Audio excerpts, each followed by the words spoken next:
Olá, galerinha, de novo. Continuando, no vídeo passado a gente leu o depoimento de 8 testemunhas. Ainda é a mesma hora, tá? E estou fazendo junto porque como o outro é curto e eu estou com tempo agora, com tempo assim, enquanto em um fazer compromisso e outro, tá bom? Vamos ler agora o depoimento de Joseph Smith, tá? Gosto bastante de, de ler essa parte, tá? Me vem em mente as coisas que ele passou. Tá bom? Vamos lá. As palavras do próprio Joseph Smith sobre o aparecimento do livro de Mormon são: na noite de 21 de setembro de 1823, recorri à oração e à súplica ao Deus Todo-Poderoso. Enquanto estava assim suplicando a Deus, descobri uma luz surgindo no meio do quarto, o qual continuou a aumentar até o aposento ficar mais iluminado do que o meio-dia. Imediatamente apareceu ao lado da minha cama um personagem em pé, no ar, pois seus pés não tocavam o solo. Vestia uma túnica solta, da qual mais rara brandura. Era uma brandura que excedia qualquer coisa terrena que eu já vira. Nem acredito que qualquer coisa terrena possa ser tão extraordinariamente branca e brilhante. Tinha as mãos desnudas e braços também. Um pouco acima do pulso, os pés também estavam desnudos, bem como as pernas um pouco acima dos tornozelos. A cabeça e o pescoço também estavam nus. Verifiquei que ele não usava outra roupa além dessa túnica, pois estava coberta, de modo que eu podia ver o peito. Não somente a túnica era muito branca, mas toda a pessoa era indescrivelmente gloriosa e seu semblante era verdadeiramente um relâmpago. O quarto estava muito claro, mas não tão luminoso como ao redor de sua pessoa. No momento em que vi, tive medo, mas o medo logo desapareceu. E chamou-me pelo nome e disse que era um mensageiro enviado a mim da presença de Deus, e que seu nome era Moroni, que Deus tinha uma obra a ser executada por mim, e que o meu nome seria considerado bom e mau entre todas as nações, tribos e línguas, ou que entre todos os povos se falaria bem ou mal de meu nome. Disse-me ele que havia um livro escondido, escrito em placas de ouro, que continha um relato dos antigos habitantes desse continente, assim como de sua origem e procedência. Disse também que o livro continha a plenitude do Evangelho eterno, tal como foi entregue pelo Salvador aos antigos habitantes. Disse também que haviam 2 pedras e aros de prata, e essas pedras, presas em um peitoral, constituíam o que é chamado Urim Tumim, depositadas com as placas, e que a posse e o uso dessas pedras era o que constituía os videntes dos tempos antigos e que Deus tinha as preparado para serem usadas na tradução do livro, o livro de Mormon. Disse-me ainda ele que quando eu recebesse as placas sobre as quais ele havia falado, por quanto um tempo elas deveriam ser obtidas, ainda não se cumpria, e ninguém deveria mostrá-las, nem o peitoral com Urim Tumim, salvo aqueles a que me fosse ordenado mostrá-lo, e se eu fizesse, seria destruído. Enquanto falava comigo a respeito das placas, minha mente abriu-se de tal modo que visualizei o lugar que estavam depositados, e isso tão claramente e nitidamente que reconheci o local quando visitei. Após essa comunicação, vi a luz do quarto começar a concentrar-se imediatamente ao redor do personagem que estivera falando comigo, e assim continuou até o quarto voltar à escuridão, exceto ao redor dele. E imediatamente vi como se fora um conduto e levara até o céu, e ele acendeu até desaparecer completamente, e o quarto voltou em estado que estava antes dessa luz celestial aparecer.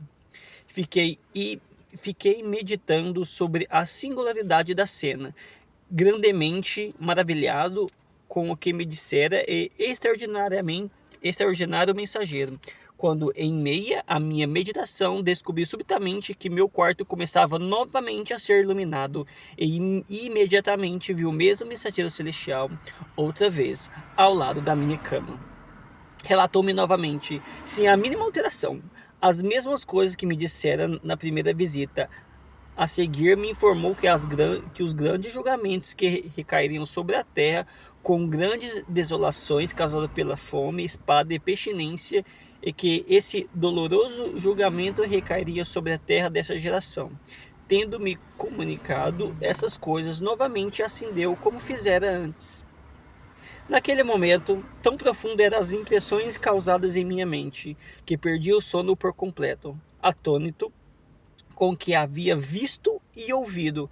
Mas qual foi a minha surpresa quando vi novamente o mesmo mensageiro ao lado da minha cama, e ouvi repetir as mesmas coisas que me dissera antes.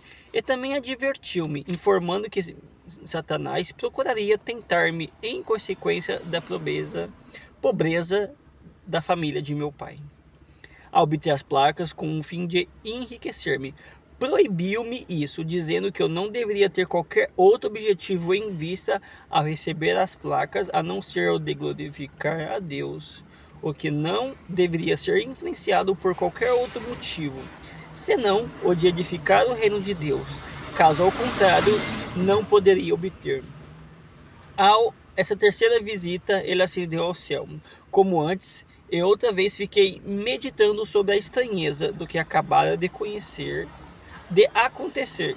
Gente, estou sem óculos, tá? Então, quase imediatamente após o mensageiro celestial ter ascendido pela terceira vez, o galo cantou e vi se o dia aproximava, de modo que as entrevistas deviam ter durado toda aquela noite.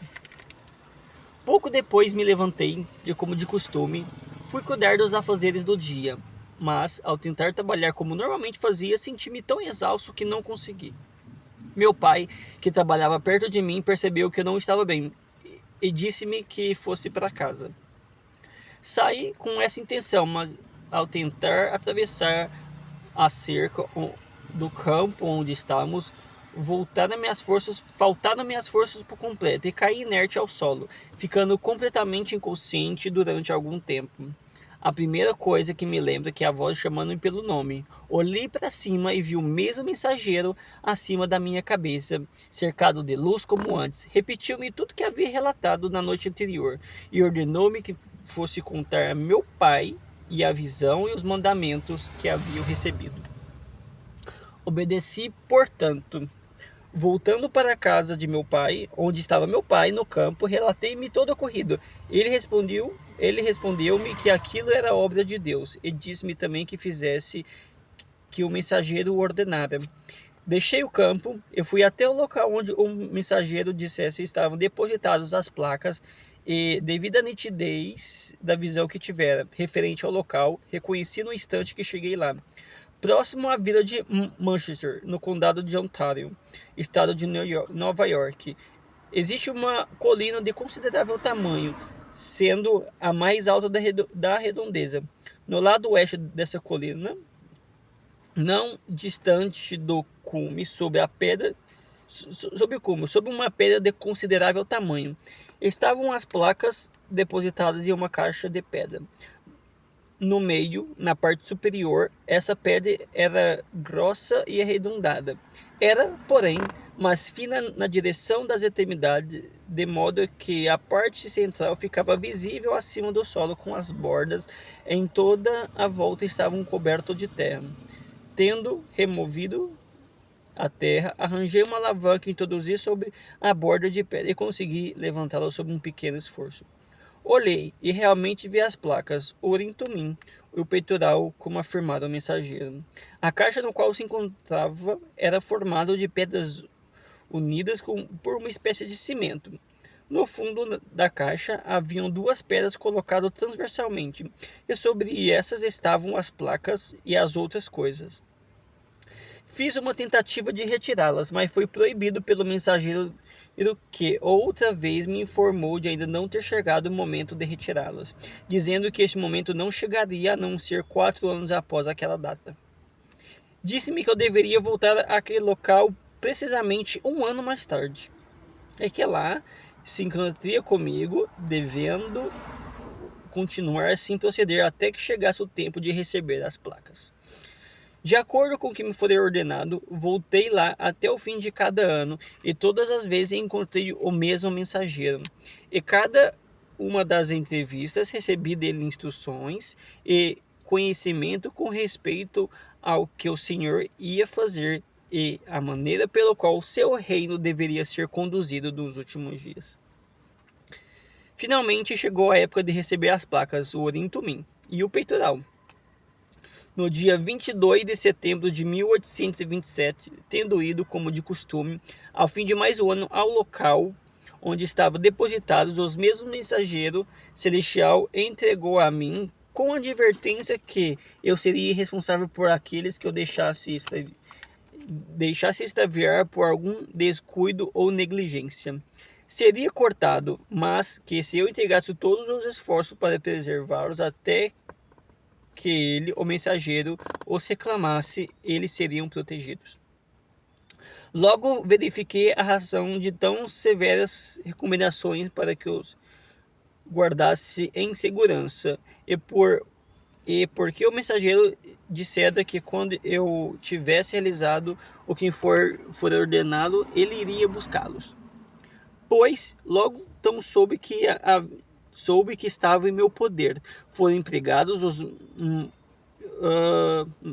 empregados os mais tenazes esforços para tirarem de mim todos os estratagemas possíveis foram usados com esse propósito. A perseguição tornou mais amarga e severa que antes, e multidões mantinham-se continuamente alertas para tirá-los de mim, se possível, mas pela sabedoria de Deus eles continuavam seguros nas minhas mãos até que cumpri por meio deles e que me fora requerido. Quando o mensageiro reclamou, de acordo com o combinado, entreguei-os a ele, e que os tem sob sua guarda até essa data, 2 de maio de 1838. Para ver a história completa, ver Joseph Smith, História da Pérola de Grande Valor. O registro antigo retirado da terra como voz de um povo falando do pó, traduzido para a linguagem moderna pelo dom e poder de Deus, conforme atestado por afirmação divina. Foi publicado pela primeira vez ao mundo em inglês no ano de 1830, como The Book of Mormon. É isso, galerinha. Até a próxima, ainda hoje. Tchau.